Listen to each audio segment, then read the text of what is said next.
Hey everyone, I'm Mo Saha and today I'm going to show you how to use one texture medium in 3 different ways. Let's get started. Okay, so today I will be working with this texture medium called whipped spackle. Whipped spackle is a heavy texture gesso with the consistency of icing, and you can use it to create texture through a stencil. You can use it also to prime surfaces. You can stamp on it. You can do a lot of different things with it.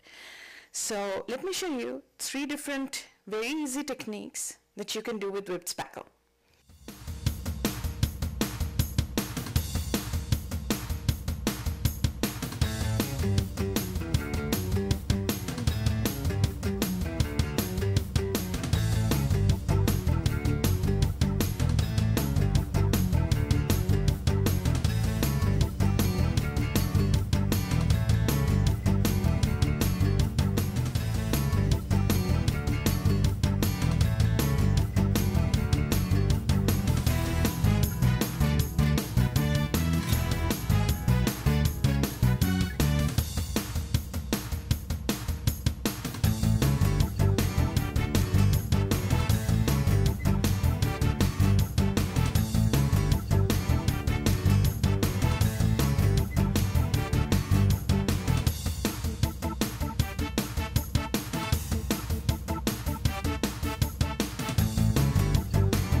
If you enjoyed these tips, I have a ton more waiting for you in my Get Artsy workshop. In this 6-week video workshop, you will learn various techniques with different mixed mediums in the form of start to finish videos, and each week there will be a lot of bonus materials for inspiration as well.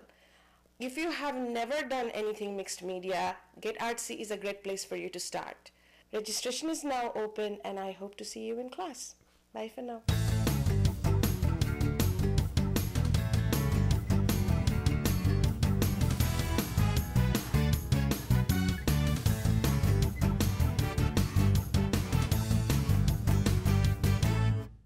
I think part of setting yourself up for success with assembly and project life in general is having a space, no matter how big or how small, to put your spreads together every week and store your supplies. And this is just a quick little tour of what my space looks like in photos. So this is what my office looks like, and the table sticking out of the wall, that's my computer. That's where I sit and do my work. I work from home, so everything in that big bookshelf behind is the stuff I need to run my business and do my normal work. So that's what happens kind of in that area there. Against the opposite wall, I have a kitchen island from IKEA. I've had this for about 5 years and I love it. It's such an easy storage system. The work surface is great. I've really enjoyed using it. You can see on the bottom left of that shelf, that's my album. It always sits there and then it's ready to go whenever I need to pull it out. And then my paper cutter on the left side, that's what I use to cut down all of my photos or any extra paper or embellishments that I have. On the right is a cubby holder from Pottery Barn. I use that to store my stamps and little embellishments as well as random other craft supplies, but the main things that get used there are the stamps. The clipboard storage system is something that I've really loved. So I just have 6 normal clipboards I picked up in an office supply store, and they're hung on nails. And then clipped to each of them are letter stickers and other adhesive embellishments, little tags and things. I'm a big believer that if you can't see it, you can't use it. And so I like to have them out and about. They make cleanup incredibly easy because I just tuck everything back in there. And because they only hold so much, I can only hold on to so many things. I'm all about getting rid of supplies that aren't being used. And for me, working with the 6 clipboards has been pretty ideal. In the left side drawer of that IKEA cabinet, I keep all of my journaling cards. So you see those there. I have the 3x4 cards and then the 4x6 title cards tucked into that same box. There are a few extra papers and embellishments I'm going to hold on for a while and see if they get used. And then a few labels in that little orange box, and then my adhesives. So I'm working with a pretty small amount of stuff, I think, all things considered. Maybe not, maybe yes. Other than the kit, I have some pieces that are printed out from either free or paid printables that I wanted to use. Printables mean nothing on my computer, but they mean everything out in the open. And so I get them printed and cut down to size and ready to go, so they're there to work with. I'm going to talk about this a lot more in my handout about keeping your space organized and making it work for you.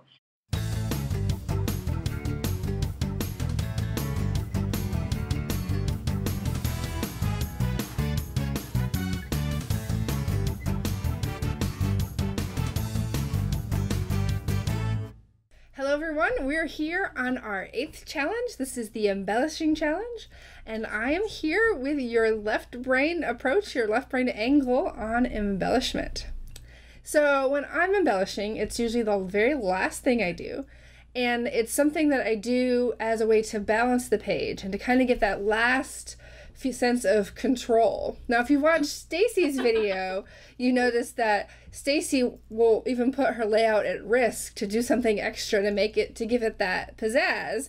But I want to make my page give it that extra, that finishing touch by being controlling about it and making sure things are just so.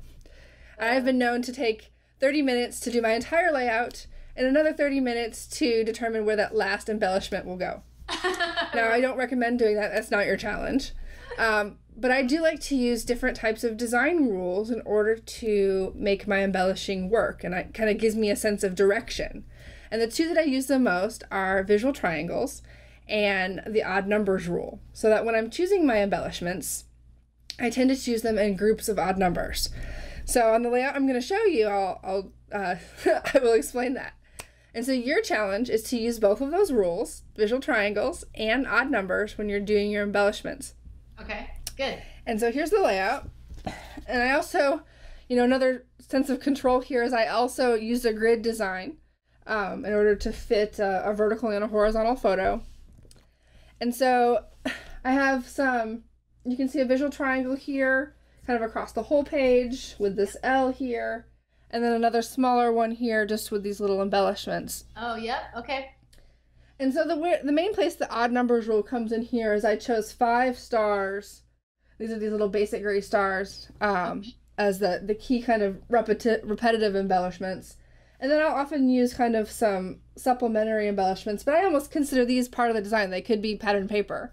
Okay. And then one other thing that it's important to know about me, and I bet there's other left-brainers like me, is that I don't like anything too chunky on my page. You can see it's a pretty flat page. Even these stars are pretty flat.